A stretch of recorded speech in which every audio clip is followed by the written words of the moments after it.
Hello student, आज हम बात करेंगे कक्षा 10वीं के चैप्टर नंबर 1 से लेकर चैप्टर नंबर 3 तक के मोस्ट इम्पोर्टेंट प्रश्नों के बारे में। जो बहुत ही महत्वपूर्ण प्रश्न हैं उनके बारे में हम आज बात करेंगे। और मैं ये गारंटी करता हूँ कि इनसे आगे जो भी बोर्ड एग्ज़ाम का पेपर आएगा, अगर 1 से 3 तक में कोई भी क्वेश्चन तो इन्हीं से संबंधित आएगा, ये कह सकते हो इन्हीं से आएगा। इससे बाहर आपका पेपर नहीं जाएगा। तो जो भी वीडियो देख रहे हैं तो वीडियो को लाइक करें और चैनल को सब्सक्राइब करें ताकि हमारा वीडियो सबसे पहले आप तक ही पहुंचे। हम चैप्टर बाय चैप्टर या 2-2, 3-3 चैप्टर करके मोस्ट इम्पोर्टेंट प्रश्नों के बारे में चर्चा करते रहेंगे कि कौन से मोस्ट इम्पोर्टेंट प्रश्न है, कौन से नहीं। तो सबसे पहले पहला प्रश्न देखेंगे। अगर हम मोस्ट इम्पोर्टेंट प्रश्नों की बात करें तो चैप्टर नंबर 1 में, किसमें, चैप्टर नंबर अगर 1 की हम बात करें तो इसमें आपका गुणनखंड हो गया। क्या हो गया? गुणनखंड घात के रूप में।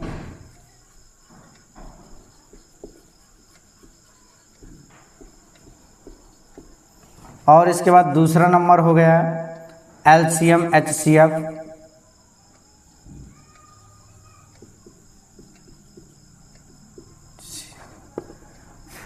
तीसरा √2 या प्लस माइनस या गुणा भाग में, जैसे 3 + √2√5 इस तरह में अपरिमेय संख्या सिद्ध करना।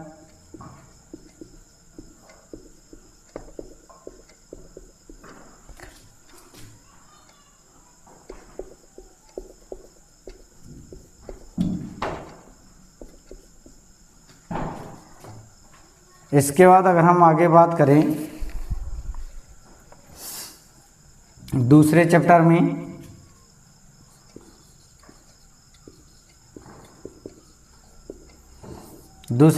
अगर हम बात करें तो मूल निकालना, बहुपद के मूल ज्ञात करना तथा मूलों और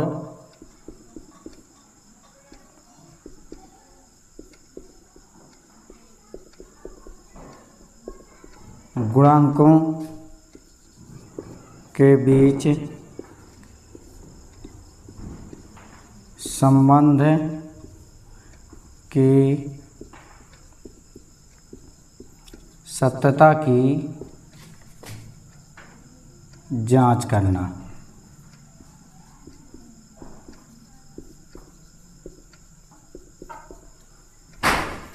इसके बाद अगर हम इसमें दूसरी चीज़ की बात करें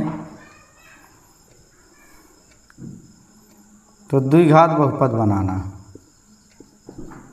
द्विघात बहुपद बनाना जब मूलों का योगफल और मूलों का गुणनफल ज्ञात हो।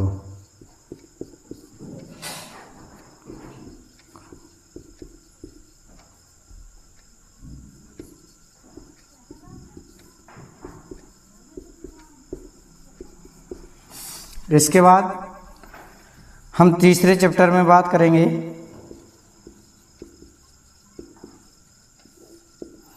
तीसरे चैप्टर की अगर हम बात करेंगे तो तीसरे चैप्टर में है मोस्ट इम्पोर्टेंट क्या है कि रेखाओं की प्रकृति। रेखाओं की प्रकृति कह सकते हो, प्रतिस्थापन विधि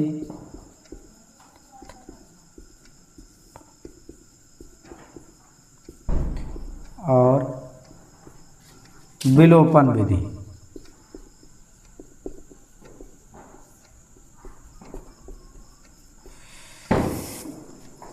इनमें रेखाओं की प्रकृति आपको बताना है कि रेखाएं कैसी हैं, समांतर हैं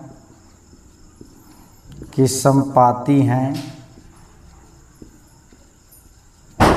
कि प्रतिच्छेदी हैं। उनके हल भी इसी में आ जाएंगे। ये बहुत ही मोस्ट हो जाता है पेपरों के लिए, क्योंकि इससे विकल्प भी बन जाते हैं, खाली स्थान भी बन जाता है, सही जोड़ियाँ एक एक नंबर में सभी पूछ लेता है। इसके बाद अगर हम बात करें इन समीकरणों को हल करने की विधियों पर, तो प्रतिस्थापन और विलोपन विधियों में मुख्य रूप से होते हैं भिन्नों के सवाल। जो भिन्नों वाले होते हैं तो भिन्नों के सवाल आप लोगों से बनना चाहिए। भिन्नों के बाद अगर हम बात करें नियत किराया या भाड़ा पे, नियत किराया या भाड़ा पे जो प्रश्न आता है, और सबसे मोस्ट एक संख्या वाला सवाल है कि अंकों को बदलने पर उसका 9 गुना 2 गुना हो जाता है। एक ये सवाल हो गया संख्या पर आधारित, और भिन्न हो गया नियत किराया, वो हो गया भिन्न संख्या पर आधारित हो गई। एक संपूरक कोण है, संपूरक कोण पर आधारित। ये प्रश्न आप लोगों के पेपर में बहुत ज़्यादा पूछता है, इसलिए आपसे ये प्रश्न क्या होना चाहिए, बनना चाहिए। और अगर हम इसकी बात करें कि इसमें ग्राफ विधि भी है, एक कौन सी विधि है, ग्राफ विधि है। तो ग्राफ विधि में एक सवाल बहुत ही मोस्ट हो जाता है, 3.1 का सात भर 7वां या 8वां प्रश्न है, लास्ट में त्रिभुज बनता है, उससे क्या बनता है, त्रिभुज बनता है। तो त्रिभुज के शीर्ष वगैरह हमें ज्ञात करना पड़ते हैं। इन्हीं को हमने ध्यान में रखते हुए एक टेस्ट लिया। आज उस टेस्ट का हम एनालिसिस करेंगे। तो जो भी बच्चे इस क्लास को देख रहे हैं तो इनसे संबंधित टॉपिक वो तैयार कर लें। जो कक्षा 10 बोर्ड की तैयारी कर रहे हैं तो इन टॉपिकों को ज़रूर तैयार करें, इनसे 100% फंसेगा, इसकी मेरी गारंटी है। अगर ना फंसे तो आप कमेंट में ज़रूर बताइए, अगर फंसे तब भी आप कमेंट में ज़रूर बताइए। अगर वीडियो पसंद आया हो या आपको जो टॉपिक लगता हो कि ये टॉपिक आपके उसमें पेपर में बहुत ही मोस्ट है, तो भी आप कमेंट में लिख सकते हैं। आज हम टेस्ट के विषय में चर्चा करने वाले हैं। हमने टेस्ट लिया बच्चों से इन्हीं टॉपिकों को ध्यान में रखते हुए, तो हम उनके कुछ प्रश्न आपको रखने वाले हैं। जो सवाल हल करने लायक है तो उनको हल भी करेंगे, अन्यथा हम आपको पेपर में बताएंगे कैसे क्या है। तो हम देखते हैं पहला प्रश्न है।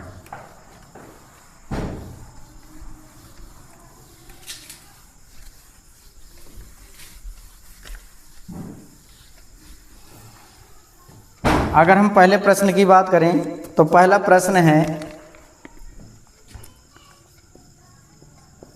प्रश्न पहला है कि 4s² plus 4s plus 1, 4s² plus 4s plus 1 और 4u² प्लस 8u, इनके हमें क्या करना है, शून्य ज्ञात करना है और उनके गुणांकों के बीच में तुलना सत्यता की जांच भी करना कि ये सत्य है या असत्य है। तो सबसे पहले आप गुणनखंड विधि से इनके मूल ज्ञात कर सकते हैं जो आप लोगों से बनते हैं। इसके बाद सत्यता की जांच करना है तो अल्फ़ा प्लस बीटा से जांच करेंगे। अल्फ़ा प्लस बीटा के बराबर क्या होता है, -b/a and alpha into beta यानी मूलों का गुणनफल बराबर होता है c/a से।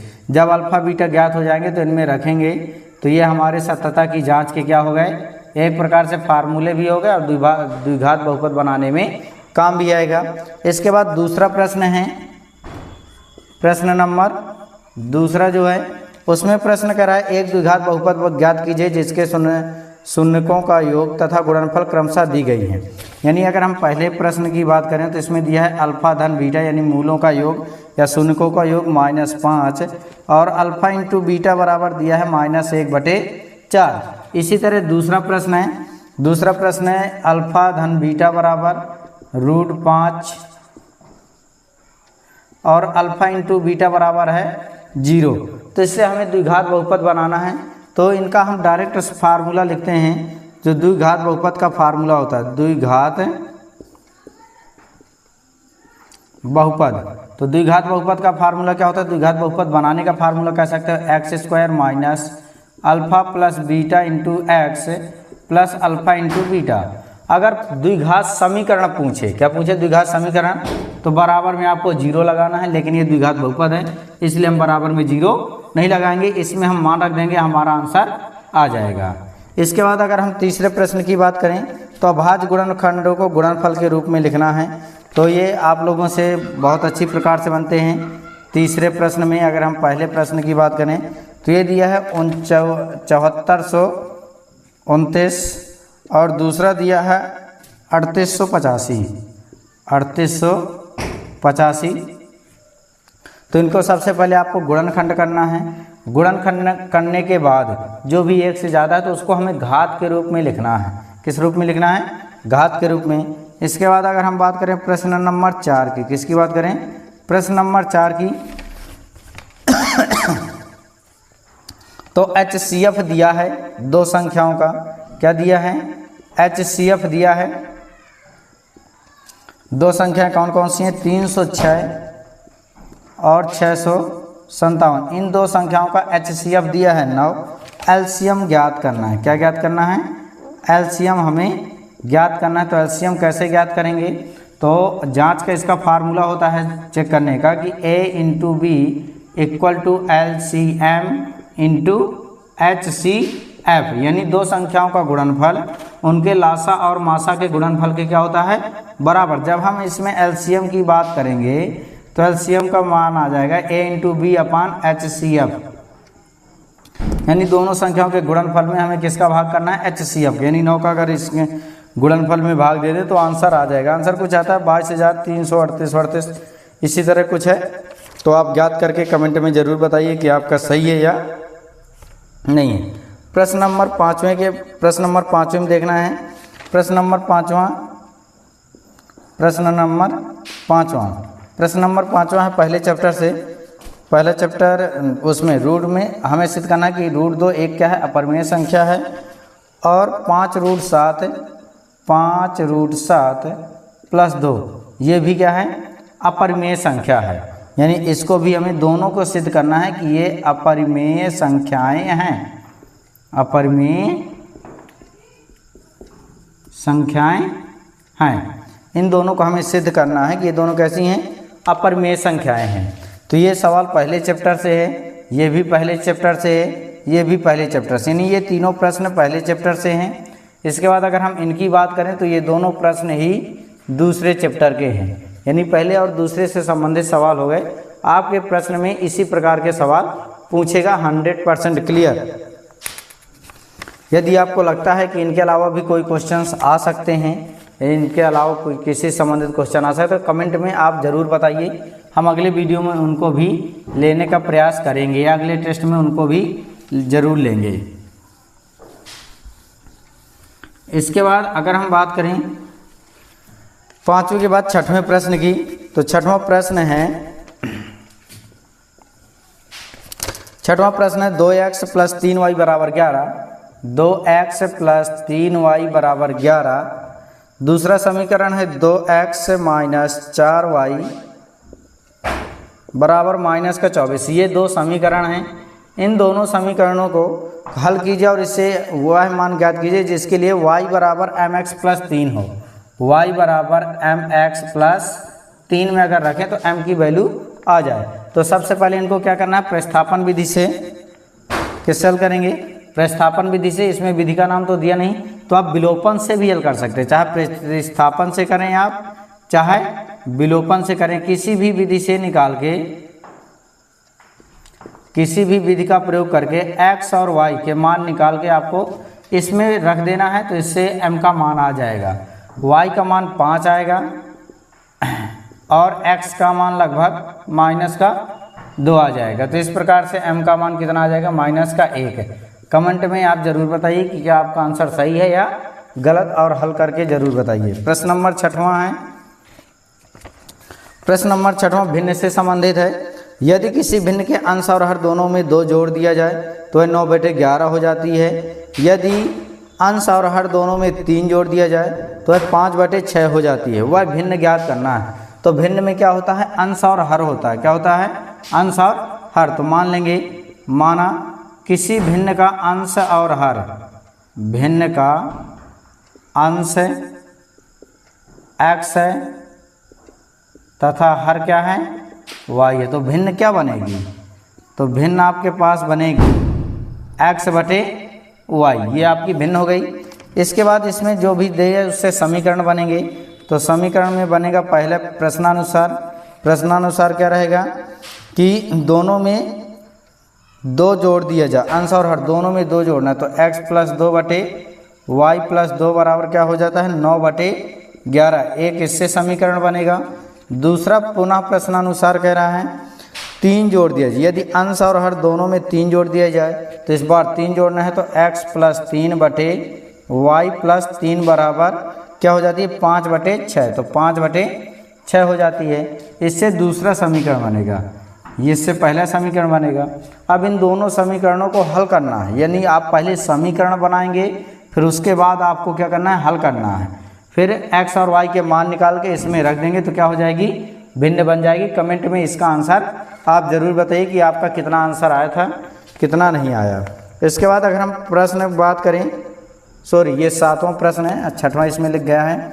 इसके बाद बात करेंगे 8वें प्रश्न में, किसकी बात करेंगे हम 8वें प्रश्न में। तो 8वां प्रश्न भी इसी तरह भिन्न से संबंधित है।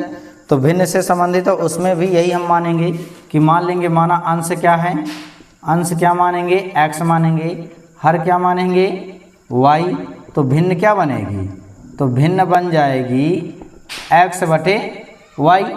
अब x/y भिन्न बनने के बाद हम प्रश्नानुसार समीकरण बनाएंगे 2। तो प्रश्नानुसार क्या है, यदि हम अंश में 1 जोड़ दें और हर में 1 घटाना है, यानी अंश में 1 जोड़ना है, हर में 1 क्या करना है घटाना, तो करा भिन्न 1 में बदल जाती है, 1 में यानी बराबर में 1 हो जाती है। तिर्यक गुणा करके पहले इसका समीकरण 1 बनाएंगे। उसके बाद पुनः प्रश्न कह रहा है, पुनः प्रश्न क्या कह रहा है, प्रश्न कह रहा है कि यदि हर में 1 जोड़ दें, इस बार अंश में कुछ नहीं करना, हर में क्या करना है 1 जोड़ देना, तो कह रहा है भिन्न क्या हो जाती है, आधी हो जाती है, यानी 1/2 हो जाती है। तिर्यक गुणा करके इसका भी क्या करोगे, समीकरण बना लोगे, तो ये समीकरण 2। इसमें भी विधि का नाम नहीं, तो आप विलोपन से या प्रतिस्थापन से अपनी सुविधा के अनुसार इसको हल कर सकते हैं और कमेंट में इसका भी आंसर आप बताइए। इसके बाद 9वें प्रश्न की अगर हम बात करें तो 9वें प्रश्न का जो संबंधित है वो है, ये दोनों तीसरे चैप्टर के सवाल हैं। 9वां सवाल संबंधित है नियत किराया या नियत भाड़ा पे। किससे संबंधित है, नियत किराया या नियत भाड़े पे।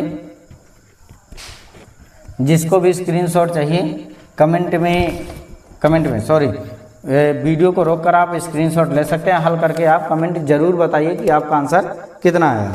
इसके बाद अगर हम बात करें 9वें प्रश्न की, तो 9वें प्रश्न में है किराए पर पुस्तक देने वाली पुस्तकालय प्रथम 3 दिनों का किराया नियत है। तो इसमें भी मान लेंगे, माना 3 दिन का नियत किराया, 3 दिन का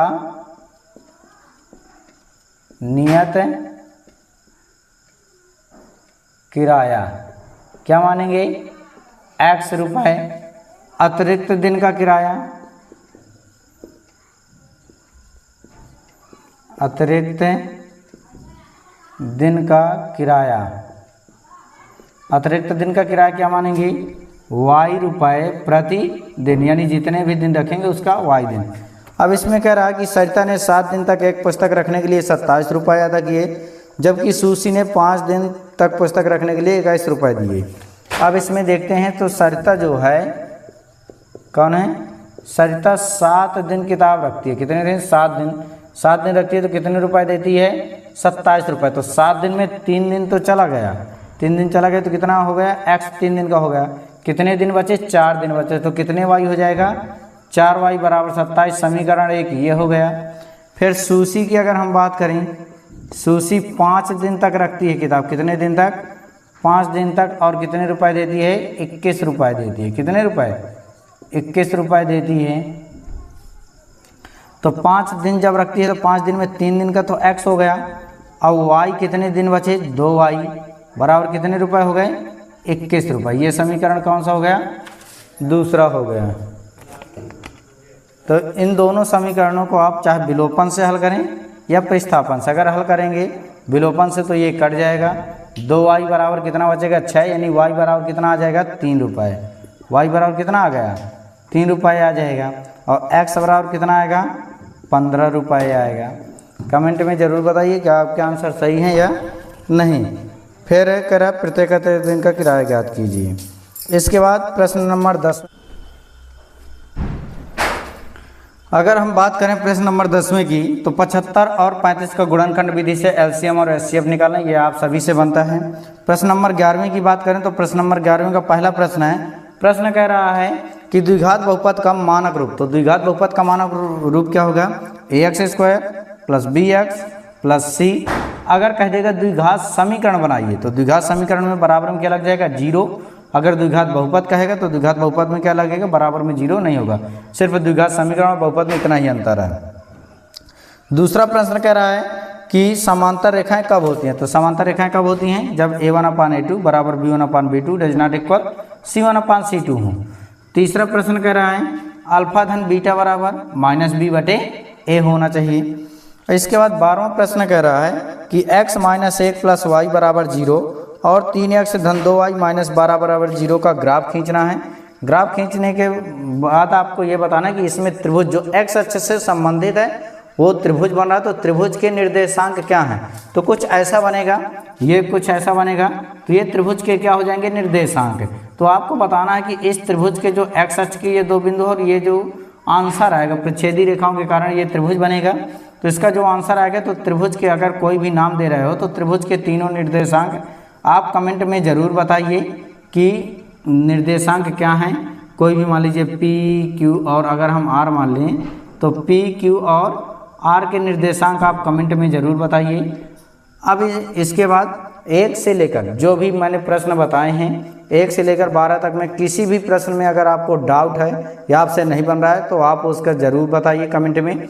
अगर ज़्यादा से ज़्यादा कमेंट आएंगे तो हम ज़रूर उसका सलूशन ज़रूर बताएंगे, बहुत ही शॉर्ट फॉर्म में, या कह सकते हो जो आपके लिए पूरा परफेक्ट हो पूरे कंसेप्ट के साथ। यदि आपको वीडियो पसंद आया हो तो वीडियो को लाइक करें, कमेंट करके ज़रूर बताएं कि ये वीडियो आपके लिए उपयोगी है या नहीं, और वीडियो को कमेंट करने में शेयर करें ताकि आपके दोस्तों को भी ये ज़्यादा से ज़्यादा फ़ायदा मिल सके।